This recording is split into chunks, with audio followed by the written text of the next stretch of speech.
question is, what did you do? Yeah, what did you do, boy? Well, you know what I did, Captain Quinlan. Martian, I made a bomb. That's right, you made a bomb. And we blew up her father, of course. Don't you see you don't help yourself? So in 1958, Universal Studios took Orson Welles' Touch of Evil and chopped it up without its director's consent, releasing it as a B-movie on a double bill with the long-forgotten The Female Animal. Now, the reason Touch of Evil didn't ultimately suffer the same fate as that film was that Welles intervened with a huge memo stating his disappointment and offering directions on how the film should be structured. This version was eventually reconstructed in 1998, and it's that version, the one closest to Welles' vision, that we'll be referencing in this video. So let's check it out.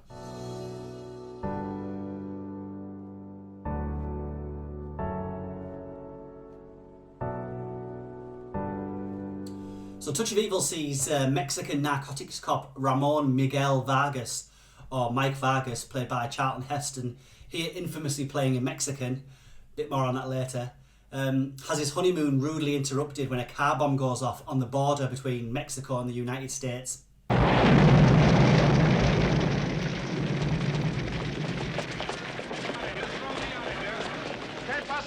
No sé, un carro explotó. Mike, what happened? That car that just passed has exploded. The car? So to make matters worse, the bomb was planted in Mexico, but went off in the US. And to make matters even worse, Orson Welles' mean-as-hell police captain Hank Quinlan is in charge on the US side and needs some evidence to make a conviction, even if he has to plant it himself. That's impossible. Well, we found 2 sticks. Black That's Fox, the right that's number. brand. Where did you find this? Right here in your love net. Where? Well, you had it stashed, of course. What are you trying to do? We're trying to strap you to the electric chair. We don't like it when innocent people are blown to jelly in our town. So if you have any knowledge of this noir masterwork, you'll probably know that it opens with one of the most brilliant long-take shots in the history of cinema. It also ends with one of the most awesome final scenes. But in between, it contains a film that even now features themes of drugs, racism, sex and morality that are pretty shocking. Never mind how they must have gone down at the end of the 50s. So the plot's brilliantly complex here. Basically, Charlton Heston must uncover the facts surrounding that car bomb that has killed a wealthy American businessman. But during his investigation, his new wife Susie, Janet Leigh, is kidnapped by a local gang who want revenge against him for prosecuting one of their own. And as I mentioned, his inquiries become obstructed by the imposing and pretty loathsome Quinlan. No, I'm merely what the United Nations would call an observer. I don't talk like one, I'll say that for you. Mexican, I mean. Captain, you won't have any trouble with me. You bet your sweet life I won't. So yeah, we have Heston infamously playing a Mexican who has an American accent but occasionally speaks in broken Spanish. He's still a great choice for the Vargas character though. You do need someone with Heston's huge screen presence to go toe-to-toe with someone like Orson Welles. Heston's great at playing desperate men clinging on for dear life amongst the madness. See also Planet of the Apes, The Omega Man, Solvent Green, etc. Oh, talk English, can't you? Listen, I'm no cop now. I'm a husband. What did you do with her? Where's my wife? My wife!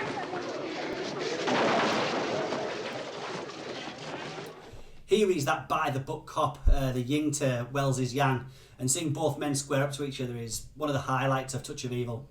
Or I couldn't very well have failed to notice 2 sticks of dynamite. Tell any story you want. The shoebox was empty. Go on saying it's empty. Folks will understand. I'm saying more than that, Captain.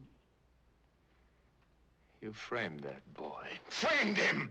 Guys, I'm Stephen at Real Classic Film Reviews. Hit that like button if you are a fan of Touch of Evil or just great cinema full stop. And while you're clicking away, hit that subscribe button to stay up to date with all future reviews, unboxings and updates. And now back to Touch of Evil.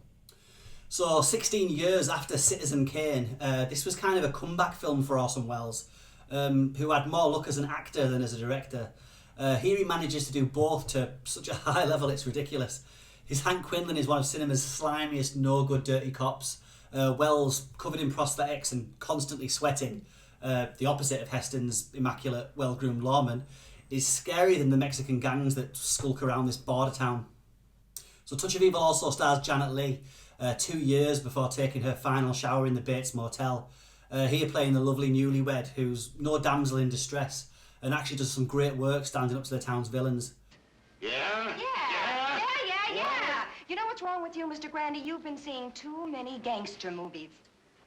Mike may be spoiling some of your fun. Mike? My husband, yeah. She'll ultimately come into a bit of trouble later on in the film, which I won't spoil here, but it's a genuinely upsetting section of the movie that also features a cameo appearance by the fearsome Mercedes McCambridge. Yeah. Vaya y traiga aquello. Well, let me stay. I want to watch. Hold her legs. Now, Touch of Evil is probably one of the grimiest and sweatiest looking of all the film noirs, of all movies, in fact. Obviously, we have Welles as the huge, lumbering Quinlan, but the fact that he shot mostly at night and on location really works in the film's favour. There's a great dialogue scene with Vargas in a convertible car that was, in fact, the first time such a scene was shot in a moving car, rather than have the characters chat away in front of a rear projection screen. It's quite odd to watch, actually. Every time I see it, I'm amazed no one crashes into them. Now, I briefly mentioned Mercedes McCambridge and her sleazy cameo. Orson Welles at this point was able to pluck actors out of thin air at the last minute. Such was the respect for him. The formidable Marlene Dietrich also appears in a pivotal role as gypsy fortune teller Tanya, who may or may not have been Quinlan's former lover. She appeared in the film as a personal favour to Welles, who managed to film all of her scenes, which is fantastic, in a single night without even bothering to tell the studio. Well, when this case is over, I must come around some night, sample some of your chili. Better be careful. Maybe too hot for you. So Touch of Evil is one of those movies that's almost as legendary for its making of as it is for what's actually on the screen. Although films like this, and of course Citizen Kane, made him a cinematic legend, the reality was that Welles was constantly fired from films and frustratingly lost his way in the middle of many of his productions. I hope somewhere out there there's an alternate Hollywood reality where Orson Welles has a huge, varied and successful filmography and wasn't reduced to drunken adverts for champagne and frozen peas. But then maybe his myth wouldn't have been as intriguing. It took 30 years from its botched release for Touch of Evil to truly gain its classic status. Welles had been dead for 13 years before his vision was finally restored. Do him a favour, go check it out. I don't know about you. When a murderer's loose, I'm supposed to catch him. Well, Pete, let's get back to civilization.